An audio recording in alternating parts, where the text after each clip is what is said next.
안녕하세요. 어렵고 딱딱한 지식을 쉽고 재미있게 정리해드리는 지식 퀸입니다. 흑수저 노후 준비 실전편 3탄 딱 1억으로 30년간 먹고 사는 방법 45세 집 한 채와 여윳돈이 조금 있는데 노후 30년을 어떻게 준비해야 할까? 55세 전 재산이 딱 1억이라면 어떻게 해야 할까? 역사적인 자산 인플레이션의 시대가 온다. 지식퀸 채널에서는 평범한 사람들의 노후 준비를 도와드리는 시리즈를 방송하고 있습니다. 지난 시간에는 흑수저 노후 준비 실전편 2탄 주식으로 30년간 먹고 사는 방법을 소개해 드렸습니다. 오늘은 은퇴를 목전에 두고 있거나 이미 은퇴를 했는데 은퇴 자금이 충분하지 않은 분들이 어떻게 하면 노후를 계획할 수 있는지 정리해 보겠습니다. 조건이 하나 있는데요. 살고 있는 집을 제외하고 추가적인 부동산 투자를 하지 않는 경우입니다. 두 가지 케이스로 나눠서 정리해 보겠습니다. 첫 번째 케이스는 크던 작던 살고 있는 집이 한 채 있고 수중에 약간의 돈이 있는 경우이고요.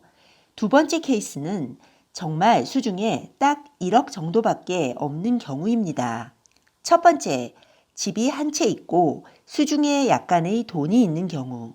금리는 당분간 오르지 않을 것입니다. 저 같으면 대출을 서둘러 갚지 않을 것 같습니다. 고정금리라면 더 낮은 금리로 갈아탈 수 있는지 알아보고 가능하다면 최대한 유리한 조건으로 갈아탑니다. 원금 상환액은 최소한으로 줄입니다. 그리고 나서 씀씀이를 대폭적으로 줄일 것입니다. 보험도 꼭 필요한 것만 남겨두고 정리하고 연금도 가입한 지 오래되지 않았으면 정리할 것 같습니다. 저도 연금을 많이 든 편인데요. 지나고 보니 가장 쓸데없는 것이 개인연금이었습니다. 인플레이션 때문에 연금을 받을 때 푼돈밖에 받지 못하거든요. 보통 40대 후반, 50대 초반이 생애 전체에서 소득은 가장 높고 자녀 교육비가 많이 드는 나이이기 때문에 지출 규모도 가장 큽니다. 하지만 이 시기는 은퇴를 몇 년 앞둔 나이이기도 하죠. 따라서 이 시기에는 지출을 최대한 줄이고 가정 경제의 군사를 빼서 단계적으로 은퇴 시스템으로 전환해 나가는 것이 가장 중요합니다. 그런 다음에 어떻게 하느냐? 앞서 살고 있는 집을 제외하고 추가적인 부동산 투자를 하지 않는 경우라고 말씀드렸죠. 수중에 가지고 있는 목돈으로 삼성전자 우선주를 사거나 미국 주식 ETF를 삽니다. 그리고 꼭 필요한 생활비를 제외하고 매달 발생하는 가처분 소득을 모두 여기에 투자할 것입니다. 어떤 ETF를 사야 하느냐? 지난 영상에서 말씀드렸죠. VTI를 사라고요. 이건 미국 주식시장 전체를 사는 것과 마찬가지고요. 지난 100년간 평균 수익률이 7%였습니다. 여기에 배당을 1.5% 주기 때문에 실제 수익률은 8.52%와 마찬가지입니다. 만약 4차 산업이나 테크 기업 위주로 투자하고 싶으시다면 QQQ를 사시면 됩니다. 앞으로의 대세는 나스닥이겠지만 VTI는 지금까지 꾸준히 성장해온 관록이 있고 많은 미국인들이 여기에 투자하고 있습니다. 또 미국은 인구 구성이 젊고 소비 성향이 높기 때문에 앞으로도 미국 주식시장의 미래는 밝아 보입니다. 노후 자금이고 시간이 많지 않기 때문에 개인적으로는 안정적인 VTI를 사거나 VTI 70%, QQQ 30% 정도로 사시는 게 좋을 것 같습니다. 자, 이제 할 일은 은퇴를 최대한 미루면서 이 돈이 불어날 수 있도록 시간을 버는 것입니다. 만약 55세에 직장에서 은퇴하더라도 다른 일을 찾아서 생활비를 충당해야 합니다. 언제까지일까요? 적어도 주식에 넣은 내 돈이 불어날 때까지 10년은 기다려야 합니다. 10년 후에는 매년 보유한 주식의 평가액에서 4%를 매도해서 생활비로 쓰면 됩니다. 두 번째 케이스는 정말 수중에 딱 1억밖에 돈이 없는 경우입니다. 이미 은퇴했거나 은퇴 시점이 코앞에 다가왔다고 가정해 봅니다. 생각만 해도 암담하겠지요. 제가 제안하는 방법은 수중에 있는 1억으로 수도권 역세권의 24평 아파트를 사는 것입니다. 가진 돈이 1억밖에 없으니 최대한 저렴한 아파트, 그것도 전세를 끼고 사야겠지요. 전세가와 매매가의 차이가 적은 아파트 중에서 찾아야 할 것입니다. 왜 이런 말을 드리냐면요.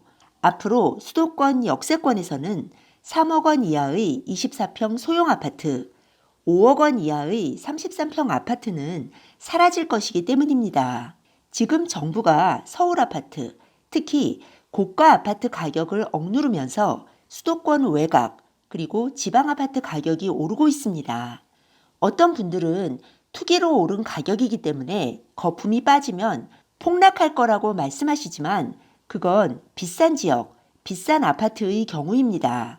과거를 돌아보자면 지난 2007년, 2008년에도 수도권 소형 아파트의 가격은 하나도 떨어지지 않았습니다.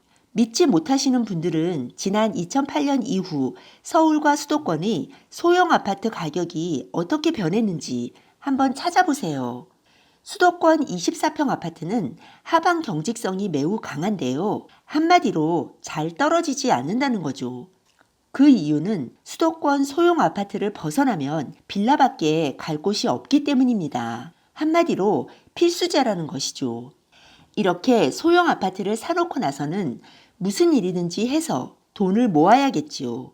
저렴한 빌라에서 월세로 살면서 4, 5년간 최대한 돈을 모읍니다.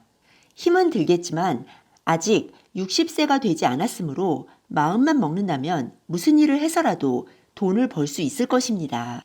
그리고 나서는 어떻게 하느냐.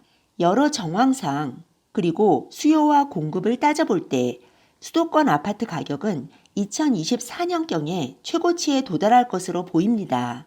그때까지 돈을 최대한 모은 후 전세를 끼고 사놓은 아파트에 대해 주택연금, 즉 영모기지론을 신청합니다. 주택 가격이 피크를 치는 시기이므로 매달 가장 많은 연금을 받을 수 있습니다. 그 전에 최대한 돈을 모으라고 말씀드렸죠. 돈을 많이 모아서 전세금을 많이 돌려줄수록 영모기지론을 통해 내가 받을 수 있는 연금 금액이 늘어납니다. 그리고 나서 그 집에 살면서 매달 주택연금을 받아 생활하는 것입니다. 수도권 역세권 소형 아파트는 지금까지 10년에 2배씩 올랐습니다. 어떤 분들은 지금까지 그랬다고 해서 앞으로도 그렇게 오른다는 보장이 없다. 노후화돼서 가격이 떨어지면 어떻게 하느냐라고 반문하시는데요. 개인적으로는 수도권 소형 아파트의 가격이 떨어지는 일은 없을 거라고 생각하지만 만약 그렇다고 해도 상관없습니다. 왜냐하면 주택 가격이 떨어져도 한 번 산정된 주택연금 월 수령액은 줄어들지 않거든요. 반면에 주택 가격이 더 오르면 다시 가격을 산정해서 연금을 더 많이 받을 수 있고요.